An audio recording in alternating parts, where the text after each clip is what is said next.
Dobrý den, všechny bych vás chtěl pozdravit při dnešním losování turnaje Sokol Cup Roudnice 2014. Jedná se o druhý ročník mládežnického turnaje, pořádaného pro kategorii 2004 a mladší.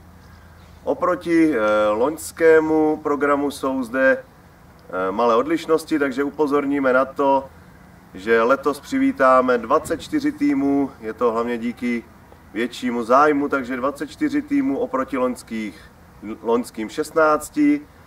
Další specifikum našeho turnaje je, že mohou v každém týmu nastoupit 3 hráči ročníku 2003. Chtěl bych zde přivítat patrona nejenom dnešního losování, ale i celého turnaje.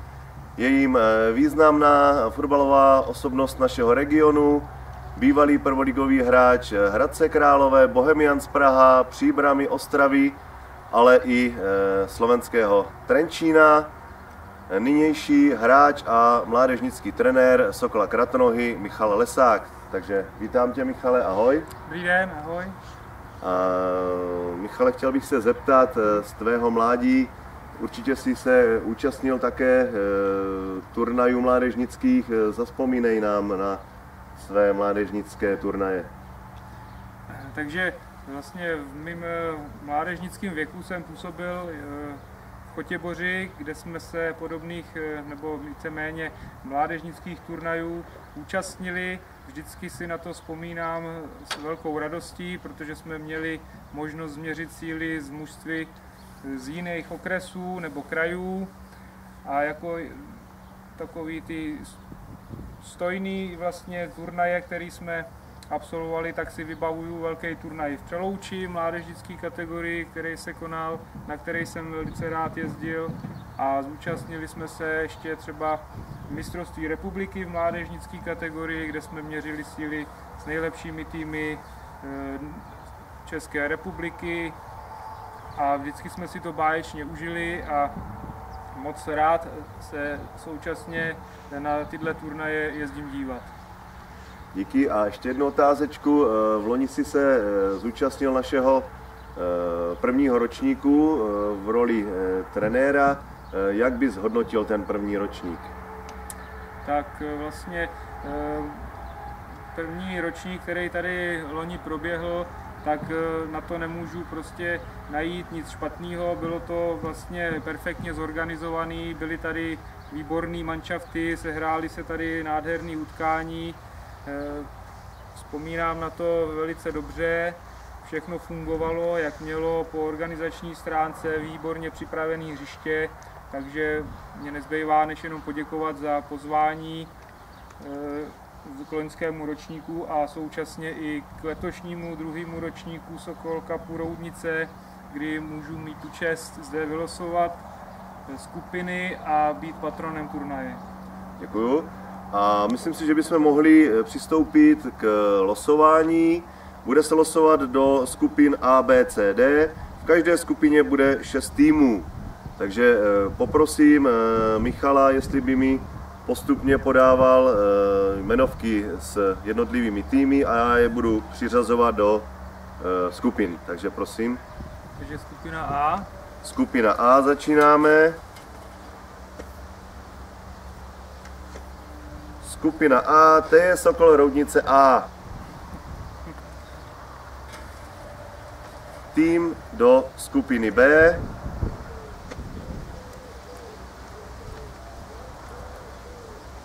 Takže prvním týmem skupiny B je tým Čelechovice na Hané, to je Smržice.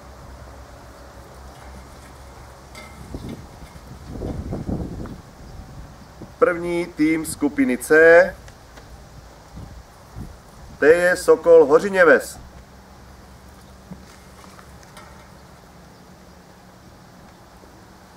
A první tým poslední skupiny, a to je skupina D, SK Bystřijan Kunčice. A začínáme druhé kolo, opět tým do skupiny A.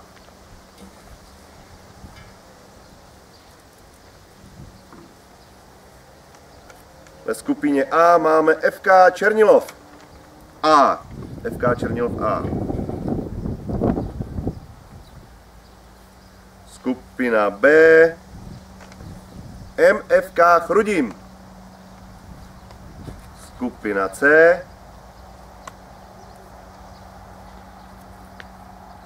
skupina C, T je Slavoj Skřivany. A druhý tým skupiny D,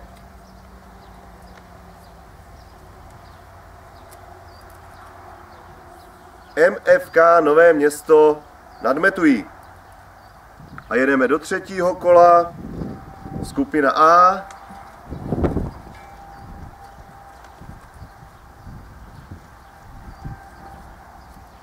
skupina A, AFK Sacká.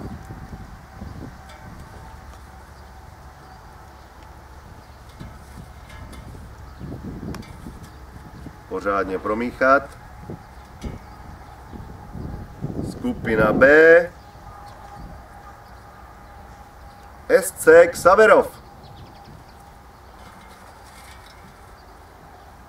A další tým do skupiny C, FK Kolín A. A ještě skupina D,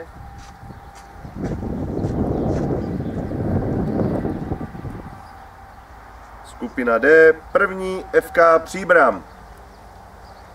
A další kolo začínáme opět skupinou A.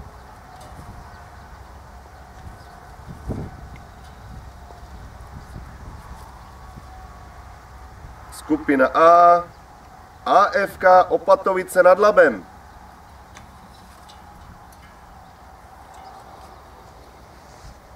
Skupina B, tělovýchovná jednota Jiskra Hořice.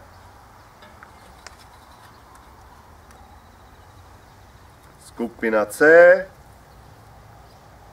FC Nový Hradec Králové. A ještě skupina D,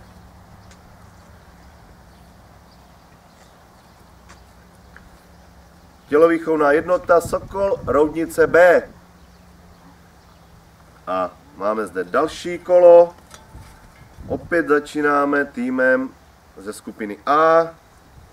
A tím bude tým FK Kolín B.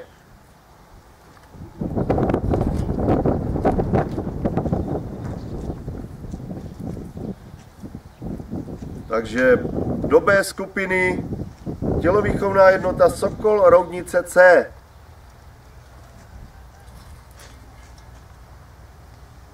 A do Cčka. Do Cčka zde máme FC Olympia Hradec Králové.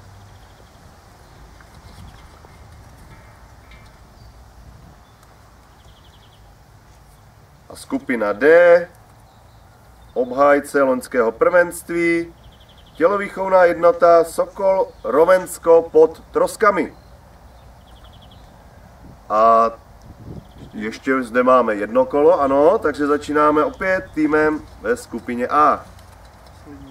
Poslední kolo, ano. Poslední šestý tým do každé skupiny. Takže v A skupině je šestým týmem FK Černilov B.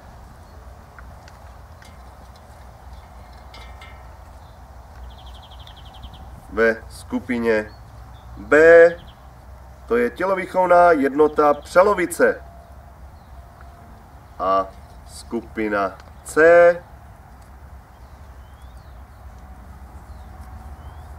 skupina C FC Slovan Havlíčkův Brod.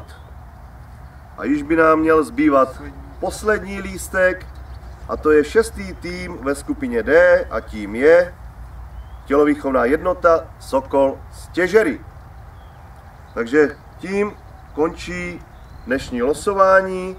Mně nezbývá než popřát všem týmům šťastné působení na vlastním turnaji a Michalovi poděkovat za spolupráci na dnešním losování. Děkuji. Já taky moc krát děkuji za pozvání a všem účastníkům přeju hodně sportovního štěstí.